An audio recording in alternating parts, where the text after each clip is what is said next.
Chers frères et sœurs, bienvenue à notre Rhapsodie des réalités du mardi 8 décembre 2020. Je suis la sœur Fabienne de Rion. Alors, nous allons lire notre passage du jour. Je vous souhaite une bonne journée dans les bénédictions de notre Seigneur Jésus-Christ et que la main de Dieu soit avec vous tout au long de la journée et au-delà. Amen. Amen. Loué soit Dieu. Alors, notre thème du jour est intitulé Il demeure en vous maintenant. Oui, notre Seigneur Jésus demeure en vous maintenant. Il demeure en nous maintenant. Lui soit la parole de Dieu. Alors, parce que Soya Kilomé prend ce passage de Jean 14, verset 3. Nous lisons notre verset ensemble. Et lorsque je m'en serai allé et que je vous aurai préparé une place, je reviendrai et je vous prendrai avec moi, afin que là où je suis, vous y soyez aussi. Lui soit la parole de Dieu, que notre Seigneur Dieu a toujours voulu. Il a toujours voulu qu'on soit avec lui. Il a toujours voulu être avec nous partout là où il est. Alors il nous a rassurés, il nous dit, lorsque j'irai préparer la place, je reviendrai vous prendre. Je reviendrai vous prendre, afin que là où je suis, vous y soyez aussi. Alléluia, que c'est aimable, un père qui aime ses enfants tant. Amen. Alors, parce que ce Yakilomé nous fait comprendre que beaucoup ne comprennent pas de quoi Jésus parlait dans le passage des Écritures ci-dessus. Alors, certains ont spéculé en disant qu'il parlait de la seconde venue ou bien de l'enlèvement, mais ce n'est pas ce dont il parlait dans ce verset. Pour comprendre ce que Jésus voulait dire, vous devez rester dans le contexte et comprendre son message avec votre esprit et non avec vos sens. Écoutez la parole de Dieu, le message que Jésus nous disait ici avec l'esprit et non avec nos sens. Alors, il poursuivit ce discours intéressant jusqu'à ce qu'il arrive au verset 16, c'est-à-dire à Jean 14, verset 16, où il a dit, « Et moi, je prierai le Père, et il vous donnera un autre consolateur afin qu'il demeure éternellement avec nous. » Alléluia. Le terme autre consolateur est l'expression grecque allos parakletos, qui signifie un autre du même genre. Alors, Jésus a introduit le Saint-Esprit à ce moment-là. Il nous a introduit le Saint-Esprit, il nous a dit, je vais envoyer un autre consolateur. Un autre consolateur qui est le Saint-Esprit. Alors, puis il a dit dans Jean 14, verset 17, mais vous le connaissez, car il demeure avec vous et il sera en vous. Il nous dit, vous le connaissez. Il habite en vous, demeure en vous et il est avec vous. Il sera avec vous. Comment le Saint-Esprit a-t-il habité avec eux à l'époque? Comment? N'était-il pas censé venir le jour de la Pentecôte? Cela nous dit quelque chose. Cela nous dit quelque chose. Si le Saint-Esprit devait venir le jour de la Pentecôte, alors qu'est-ce que Jésus voulait nous dire?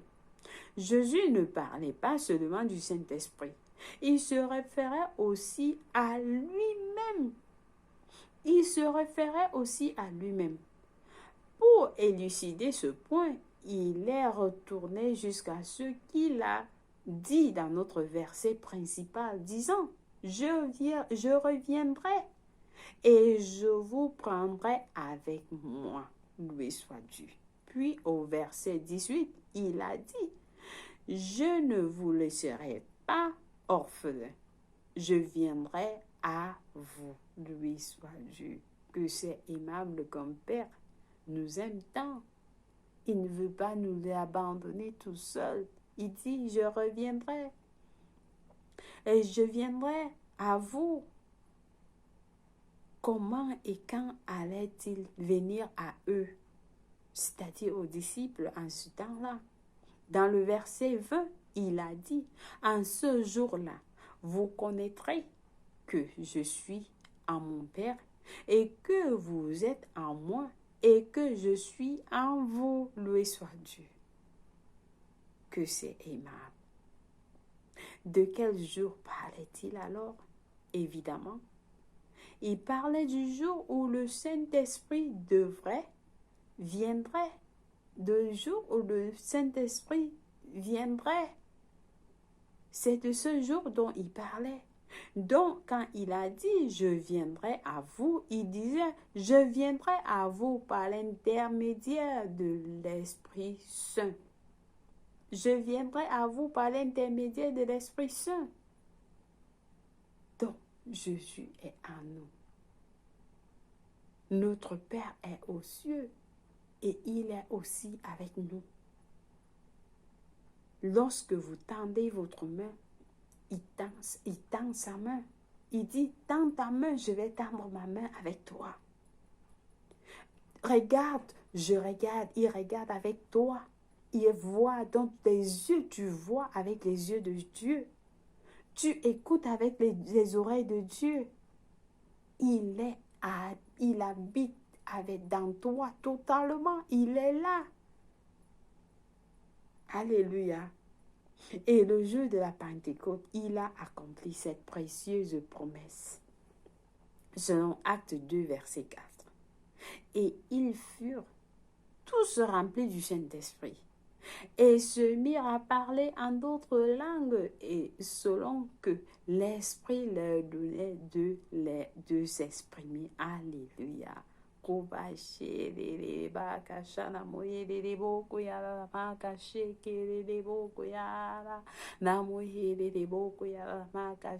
Si vous parlez en langue, il faut parler en d'autres langues parce que c'est le Saint-Esprit qui vous amène, qui vous donne cette présence, qui vous donne,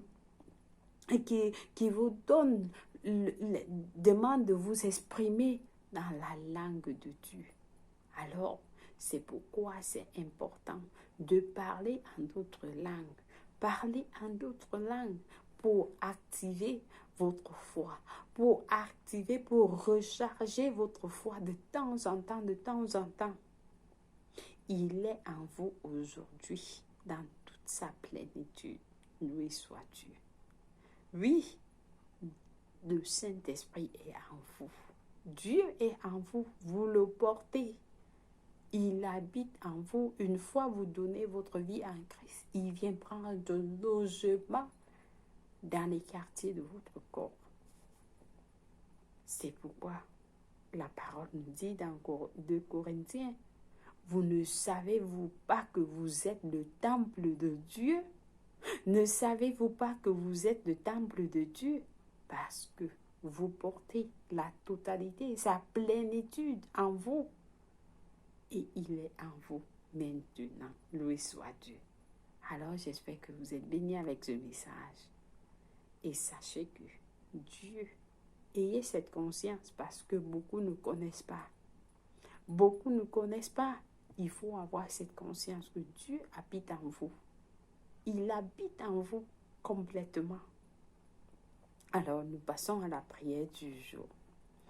Nous prions en disant, cher et précieux Saint-Esprit, merci pour ta présence qui habite et demeure en moi, qui fait de moi un vainqueur et maître des circonstances. Merci de fortifier ma foi et de susciter en moi le courage pour faire la volonté de Dieu et accomplir son appel. Mon succès dans la vie est garanti parce que je suis toujours soumis à la direction de ton conseil. Au nom de Jésus-Christ, Amen. Loué soit Dieu. Alors, pour mieux comprendre ce passage du jour, nous avons des études approfondies dans Hébreux 13, verset 5 de la version amplifiée, Jean 14, verset 23, 1 Corinthiens 3, verset 16. Pour la lecture biblique de 1 an, vous avez à lire Apocalypse 1 et Daniel 11 à Daniel 12. Pour ceux qui ont opté à lire la Bible depuis 2 ans, vous avez à lire Apocalypse 9, verset 11 à 21, Amos 8 à Amos 9. Loué soit Dieu. Alors, c'est le moment de passer à la prière du salut. Si vous n'avez pas encore donné votre vie en Christ, vous n'êtes pas né de nouveau. C'est le moment de le faire afin de recevoir le Saint-Esprit que vous avez entendu parler, qui vient prendre logement, abri, qui vient habiter complètement en vous. Et alors, il sera avec vous pour toujours. Loué soit Dieu. Donc, je vous invite à prier cette prière avec tout cœur et Dieu va vous écouter. Nous prions en disant au Seigneur Dieu, je crois en Jésus-Christ de tout mon cœur. Je crois qu'il est mort pour moi et Dieu l'a ressuscité des morts. Je crois qu'il est en vie aujourd'hui. Alors je confesse de ma bouche que Jésus-Christ est le Seigneur de ma vie. Par lui, en son nom, j'ai la vie éternelle. Seigneur Jésus, merci de venir habiter dans mon cœur. Je t'invite à venir habiter dans mon cœur. Prendre logement dans mon cœur, Seigneur. Fais de moi ce que tu veux. Mon corps, mon cœur est à toi complètement. Merci, Seigneur, de m'avoir donné la vie éternelle à mon esprit. Et je suis né de nouveau. Merci d'avoir sauvé mon âme. Je suis désormais un enfant de Dieu. Alléluia. Loué soit Dieu. Félicitations. Si vous avez prié cette prière, je vous rassure, Dieu vous a écouté et vous êtes la bienvenue dans le royaume. Et les anges célèbrent votre arrivée dans le royaume. Au nom de Jésus-Christ. Amen. Loué soit Dieu. Vous êtes bénis avec le nom de Jésus-Christ, la parole de Dieu, le Saint-Esprit et avec toutes les bénédictions dans les lieux célestes. Au nom de Jésus-Christ. Amen. Loué soit Dieu. Alors, chers frères et sœurs, merci une fois de plus d'avoir suivi notre Rhapsodie des réalités du mardi 8 décembre 2020. Que Dieu vous bénisse et vous protège. Au nom de Jésus-Christ, Amen. Loué soit Dieu. Au revoir.